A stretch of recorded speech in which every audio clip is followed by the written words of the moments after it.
Well, we all know that this row between Downing Street and Dominic Cummings is escalating. The relationship between the Prime Minister and his former advisor is just getting worse every day. And the mainstream media, as I've said every day on this channel, are only focused on what's on the surface as gossip politics in terms of the Westminster bubble. No one really cares about the gossip parts of this.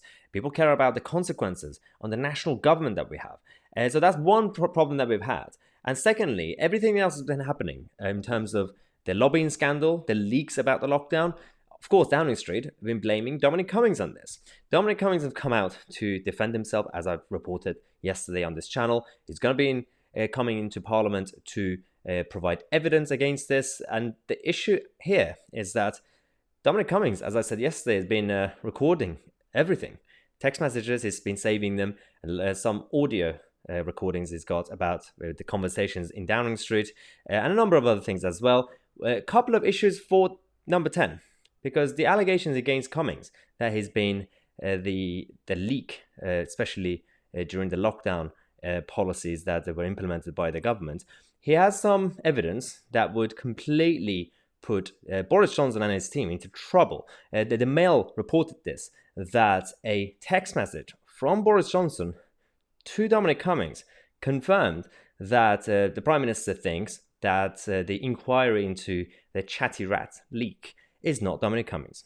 So the Prime Minister himself confirmed to Cummings, saying, "Okay, I can see that it's not you. We've been doing an investigation. MI5 got involved in this whole thing, and they said it's not you." Now, Downing Street officials are going around saying that it was Cummings that was leaking this. Now, we still don't know the truth. Both sides are throwing allegations and attacks towards each other. The problem I have is that I don't really care about the gossip parts of this.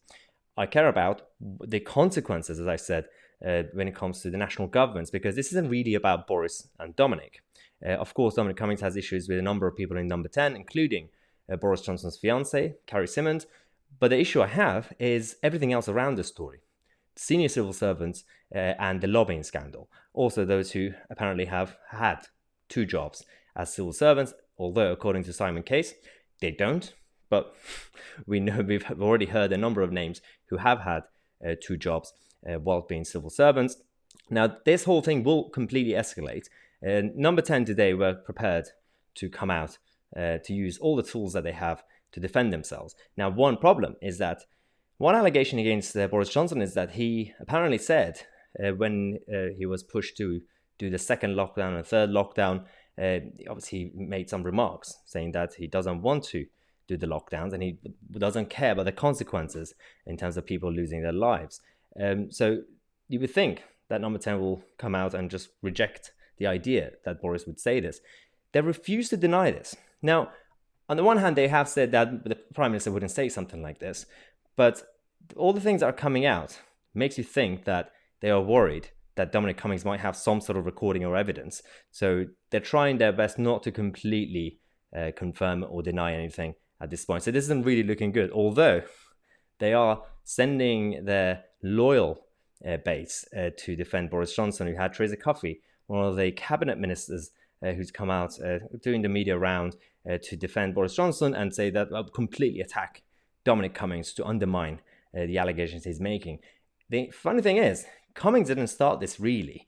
Obviously, since he left Downing Street, there have been tensions between both sides. But the allegations were against Cummings recently about the leaks and everything else. And he just did a post on his blog trying to defend himself.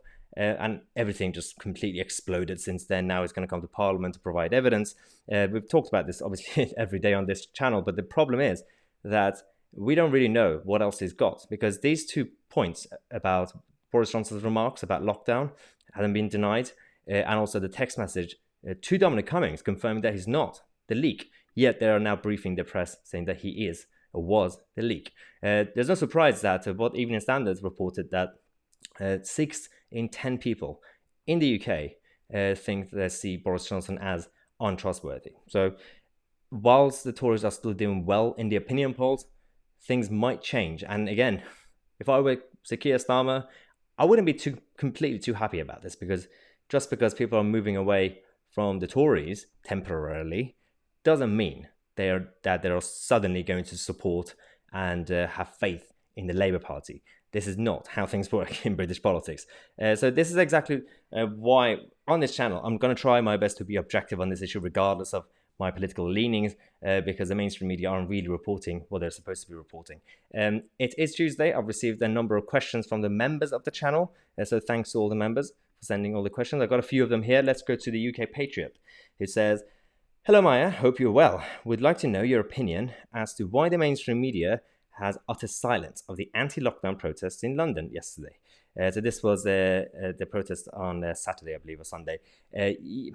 What do you expect? The only thing they reported the next day was the minority, a couple of people who caused trouble, and unfortunately a couple of police officers got injured. They reported that, but not the rest of not the majority of people who went on that march, who, as the media would say, largely peaceful. That's what they use when the hard left protest. I'm not really surprised anymore because it doesn't really suit their agenda. They don't really want to give voice to certain groups, and we know that right now the anti-lockdown lot are not going to have their voice being heard. And this is why I would say, regardless of your views, because I know the people watching this channel, some people are pro-lockdown, some people are anti-lockdown, pro-mask, anti-mask, and a number of issues there are differences. Put that aside, everybody should have their voice heard in a democracy, and the media are responsible to make sure that all sides are represented. But UK Patriot, don't be surprised these days. This is our mainstream media. Tim Witten from Seattle says, "Any thoughts on where our relationship is with New Zealand and Jacinda Ardern?" Yes, as reported on this channel last week, New Zealand are getting closer and closer to Beijing and the Communist Party in China. They have angered the Australian government. They have angered the Five Eyes. So, they're obviously the actual allies in the West, the US, the UK, Canada, and others. I think there's a point, because I've been following what's been happening in New Zealand, and a lot of people, a lot of voters have changed their mind. Those who temporarily supported Jacinda Ardern and her party.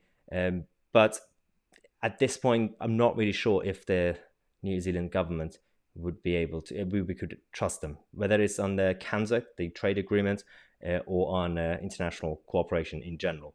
So for now, the relationship is kind of on pause until we see what the Labour Party are going to be doing, or the Socialists in New Zealand. Diane says, "Hello Maya, it's great to see you back. Hope you're feeling much better. Thank you. Do you think Alex Salmond will win the Scottish election? Is Nicola Sturgeon right when she said that Scotland is one of the richest nations?" Now, Alex Salmond will not win the election. It's absolutely impossible. And what we'll have is that of course, his candidates at the Alba Party are going to be standing in one part of the election, the lists, and not the rest of it. So on the one hand, they won't really split the vote, but they will still be splitting the support of the pro-independent side. But no, he's not going to win. He's not really popular, really. And Scotland, the richest nation. So it depends what we mean by that, because as individuals and talent and a lot of investment, yes, the Scottish people have a lot of resources.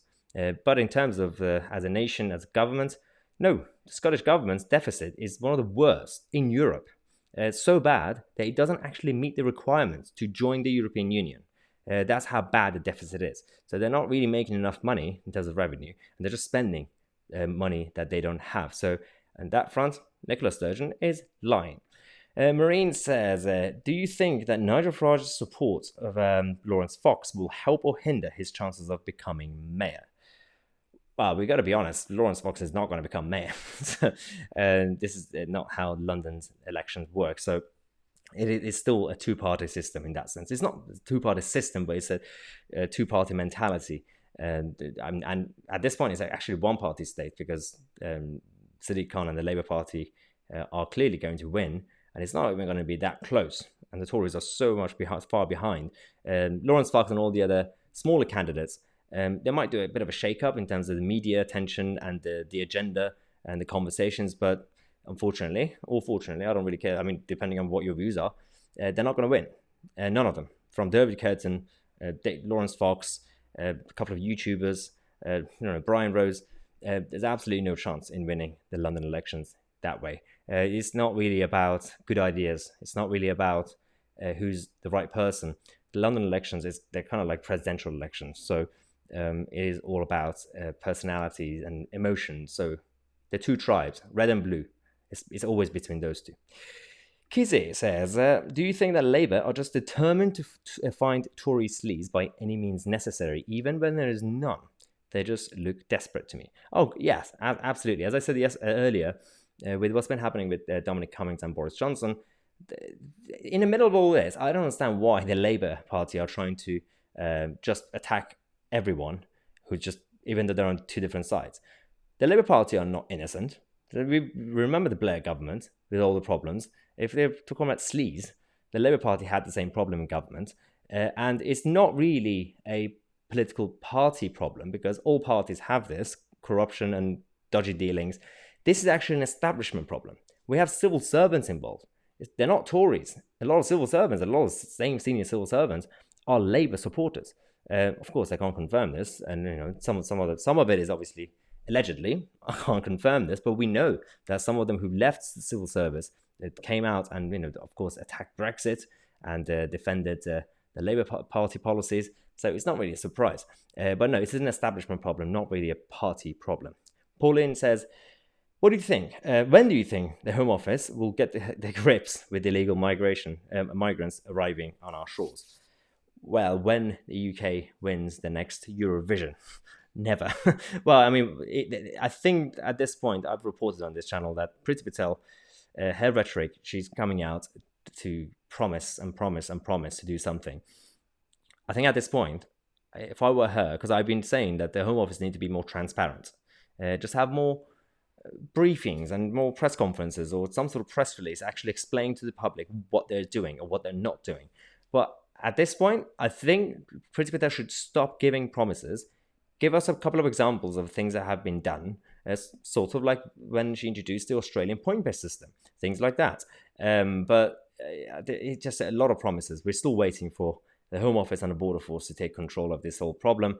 There's no appetite right now because there are a lot of obstacles in the civil service and a number of other areas as well. So, and the mainstream media are not really scrutinizing the government on this. That's why there's no push or urgent kind of reaction from Priti Patel's department. That's all the time I have for all the questions from the members of the channel. Thank you so much again for all the members who've been supporting the channel and sending questions. If you want to become a member, check out the link in the description or find the join button next to subscribe.